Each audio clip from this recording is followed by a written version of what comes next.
예, 잠깐만, 예, 일어나 주시죠. 지난 9월에 있었던 현안 질의에서 홍명보 감독의 선정의 불공정성에 대한 많은 의원들의 질타가 있었고 국민적 분노가 표현된 현안 질의였습니다. 저는 이 자리에서 크리스만 감독, 그 홍명보 앞에 있었던 크리스만 감독의 선정에 있어서도 대한축구협회가 대단히 부적절한 처신을 했다라고 지적한 바가 있습니다. 제가 그 말씀을 드리고 10월 2일 문체부에서 발표한 축구협회에 대한 중간결파 발표를 한번 띄워주시죠. 회장님께서 직접 이 크리스만 감독에 대해서 2차 온라인 면접 진행하셨죠? 뭐 면접이라고 그러든 협상의 한 과정이라고 생각합니다. 문체부의 이 감사 중간 브리핑을 보면 크리스만 감독 선임에 있어서 전력강화위원회를 완전히 무력화시켰고 정몽규 회장님께서 2차 면접 당시에 1, 2순위 후보를 직접 온라인으로 면접했고 관련된 서류는 일체 남아있지 않다는 것이 발견이 되었습니다. 또한 이사의 선임 절차도 누락되어 있습니다. 이건 그 다음에 이어지는 홍명보 감독의 선임 절차에서도 회장님의 이런 전행들이 다 녹아서 나타난 것입니다. 홍명보 감독 선임 관련돼서 저희들이 그 질타를 했을 때 그 뒤에 체육축구협회가 냈던 보도자료가 있습니다. 대한축구협회 입장이라고 하는데 만남의 방식은 다를 수 있으며 따라서 특혜라고 부를 수 없다. 불공정한 것이 아니다. 홍명보 감독의 빵집 면접에 대해서 이렇게 평가를 하셨습니다. 인사의 핵심은 공정한 절차입니다. 그것이 핵심인 것입니다. 빵집 면접을 어느 누구도 공정한 면접으로 볼 수 없습니다. 어떻게 생각하세요? 그 외국 두 감독의 경우에는 현재 현직이 없습니다. 그래서 뭐 어디서 만나던 어떻게 만나던 그거는 아무 본인의 그 이해와의 큰 상관이 없을 것 같고 홍명보 감독은 그 울산 현대에서 좋은 그 리그 1위를 한 등 좋은 팬들의 성원을 받고 있었습니다. 그래서 모든 그 현직에 있는 감독과 직업이 없는 감독의 그 면접 방법은 당연히 틀리다고 생각합니다. 그 홍명보 감독의 면접의 상황은 지금 위증 혐의로 지금 저희들이 위원회에서 고발을 검토하고 있습니다만 제가 보기에는 대한축구협회가 홍명보 감독을 찾아가서 25억 이상의 연봉을 제공하고 이거 줄 테니 제발 맡아달라고 읍수한 것으로밖에 보이지 않습니다. 사실이 아닙니까? 그 말씀하신 그 액수에 대해서도 그 정확하지 않다고 생각을 하고요. 제가 네, 정확하게 알려주지 않으셨기 때문에 제가 모릅니다. 언론에 나오는 금액이 약 20억 정도로 추산된다고 하고 있죠.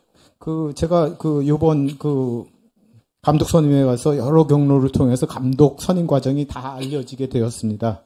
알려지지 않아야 할 후보 명단이나 그 계약 조건이 외부에 알려지게 되었고 이것이 앞으로 추후 국내외 감독 선임에 커다란 어려움이 예상이 됩니다. 이런 것들은 앞으로 알려지지 않아야 되는 부분이라고 생각되고 계약서상에서도 그게 밖으로 알려지지 않게 되어 있습니다. 회장님의 책임을 지금 전가시키시는 거예요. 크리스만 감독 선임, 홍명보 감독 선임에 있어서 전력강화위원회를 무력화하고 회장님의 픽한 두 사람을 무리하게 밀러 위원장을 통해서 정혜성 위원장을 통해서 이임생 이사를 통해서 집행하신 겁니다. 그렇게 공정한 절차들이 무시되고 회장님의 뜻을 받들려고 하다 보니까 이렇게 민주적 절차들이 다 깡그리치 무시됐기 때문에 앞으로 좋은 감독 모시기 어려워진 겁니다. 왜 본인의 책임을 인정하지 않으시고 외부의 책임을 돌리십니까? 잘못 알고 계신다고 생각이 듭니다.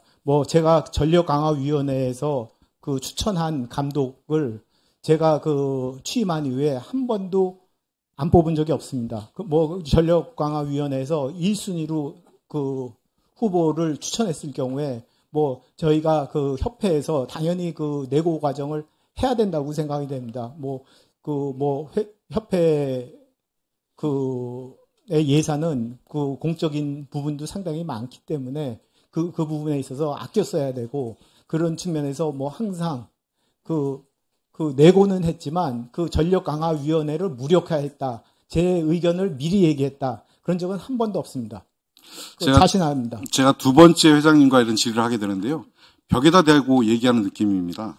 분명히 근거가 있고 그리고 이런 절차에 의한 지적이 있음에도 불구하고 회장님은 이런 절차들이 다 절차에 따른 민주적인 집행이었다라고 주장하시는데 어느 누구도 그렇게 받아들이지 않습니다. 국민들이 이렇게 받아들이지 않고 축구를 사랑하는 모든 국민들이 받아들이지 않는데 회장님만 그렇게 주장하시면 안 됩니다. 뭐 저희가 하는 게 뭐 100% 완벽하다고 볼 수는 없지만 뭐 항상 그 규정에 맞춰서 잘 하려고 이렇게 노력하고 있습니다.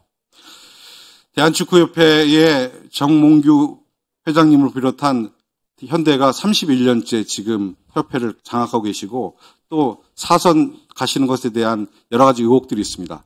세간에서는 어떤 얘기가 도냐면 몽자 돌림의 협회장 끝나고 나면 선자 돌림으로 내려서 40년 이상 축구협회를 장악하려고 한다는 그러한 세간의 이야기들이 돌아다닙니다. 정말 상당합니다. 저는 이런 의혹을 받는 그리고 대한축구협회를 사적으로 장악하고 있는 현대가의 이런 형태 이제 끝내야 된다고 생각합니다. 조선시대 임금의 평균 임기, 재임기간이 18년이었습니다. 몽자 돌림에서 34년, 35년, 그리고 선자 돌림까지 간다는 얘기가 세간에 나오고 있는데 있어서는 안 되는 일이 지금 대한민국 대명천지의 축구협회에서 일어나고 있는 것입니다. 회장님, 축구의 시대의 마지막 페이지에 회장님께 뭐라고 쓰셨냐면 내가 앞으로 어떤 자리에서 무슨 일을 하더라도 내 인생에 큰 가르침과 기쁨을 주었던 축구에 대한 고마움을 항상 갚아나가려고 한다고 얘기하셨습니다. 저는 그 고마움에 갚는 것은 지금 이제 회장님께서 결단하시고 축구협회를 떠나셔야 할 때라고 생각합니다. 제 말 어떻게 생각하십니까?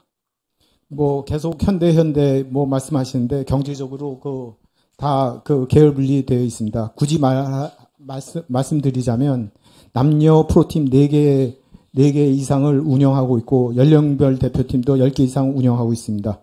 국내의 축구계에 매년 1,500억 이상 투자하고 있습니다. 이러한 부분도 고려해 주시기 바랍니다. 네, 수고하셨습니다.